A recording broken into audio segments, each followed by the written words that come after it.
ನಮಸ್ಕಾರ. ಪುಸ್ತಕದ ಮನೆಗೆ ಸ್ವಾಗತ. ಶುದ್ಧವಾದಂತಹ ಒಂದು ಕನ್ನಡದಲ್ಲಿ ತುಂಬ ಸ್ಪಷ್ಟವಾಗಿ ನಮ್ಮಲ್ಲಿ ಯಾರಾದರೂ ಒಬ್ಬರು ನಿರೂಪಣೆ ಮಾಡ್ತಾರೆ ಕನ್ನಡದಲ್ಲಿ ಅಂತ ಹೇಳಿದರೆ ಅದು ಅಪರ್ಣಾ ವಸ್ತಾರೆ ಅವರು ಅಂತ ಹೇಳಿದರೆ ಖಂಡಿತವಾಗ್ಲೂ ತಪ್ಪಾಗೋದಿಲ್ಲ. ಅವರು ಜನಿಸಿದ್ದು 1966ನೇ ಇಸ್ವಿಯಲ್ಲಿ. ಅವರೊಬ್ಬ ಪ್ರಖ್ಯಾತವಾದ ನಟಿ, ದೂರದರ್ಶನದ ನಿರೂಪಕಿ, ರೇಡಿಯೋ ಜಾಕಿಯಾಗಿ ಕೂಡ ಅವರು ಕೆಲಸವನ್ನು ಮಾಡಿದ್ದಾರೆ.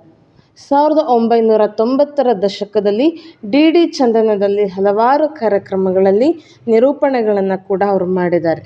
1984ರಲ್ಲಿ ಪುಟ್ಟಣ ಕಣಗಾಲ್ ಅವರ ಮಸಣದ ಹೂವು ಚಿತ್ರದ ಮೂಲಕ ಕನ್ನಡ ಚಿತ್ರರಂಗಕ್ಕೆ ಪಾದಾರ್ಪಣೆಯನ್ನು ಮಾಡಿದರು. 2015ರಿಂದ 2021ರವರೆಗೆ ಕನ್ನಡದ ಮಜಾ ಟಾಕೀಸ್ನಲ್ಲಿ ವರಲಕ್ಷ್ಮಿ ಅನ್ನುವ ಒಂದು ಪಾತ್ರದಲ್ಲಿ ಅವರು ಕಾಣಿಸ್ಕೊಂಡಿದ್ರು. ಬೆಂಗಳೂರಿನಲ್ಲಿ ಇವತ್ತೇನು ನಾವು ಮೆಟ್ರೋವನ್ನು ನೋಡ್ತೇವೆ ಅದರಲ್ಲಿ ಮತ್ತು KSRTCಯ ಘೋಷಣೆಗಳಿಗೆ ಅವರು ತಮ್ಮ ಒಂದು ಧ್ವನಿಯನ್ನು ಕೂಡ ನೀಡಿದರು. 1993ರಲ್ಲಿ ಆಲ್ ಇಂಡಿಯಾ ರೇಡಿಯೋದಲ್ಲಿ ರೇಡಿಯೋ ಜಾಕಿಯಾಗಿ ಕೂಡ ಕೆಲಸವನ್ನು ಮಾಡಿದರು.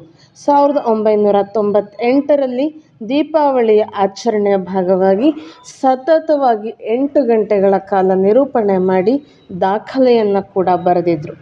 2011ರಲ್ಲಿ ಬೆಂಗಳೂರು ಮೆಟ್ರೋಗಾಗಿ ಪ್ರಯಾಣಿಕರ ಬೋರ್ಡಿಂಗ್ ಮತ್ತು ಡಿಬೋರ್ಡಿಂಗ್ ರೆಕಾರ್ಡನ್ನು ತಮ್ಮ ಧ್ವನಿಯಲ್ಲಿ ಅವರು ನೀಡಿರ್ತಾರೆ.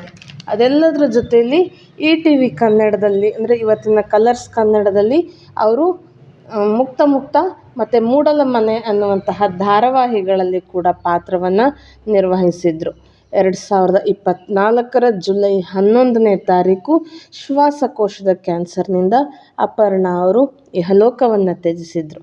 ಇದರಿಂದ ಕನ್ನಡದ ಒಂದು ರಂಗಭೂಮಿಗೆ ಅಥವಾ ಕನ್ನಡದ ಸಿನಿಮಾ ಜಗತ್ತಿಗೆ ಒಂದು ದೊಡ್ಡ ನಷ್ಟ ಅಂತ ಹೇಳಿದರೆ ಅದು ಖಂಡಿತವಾಗಿಯೂ ಕೂಡ ತಪ್ಪಾಗೋದಿಲ್ಲ. ನಮಸ್ಕಾರ.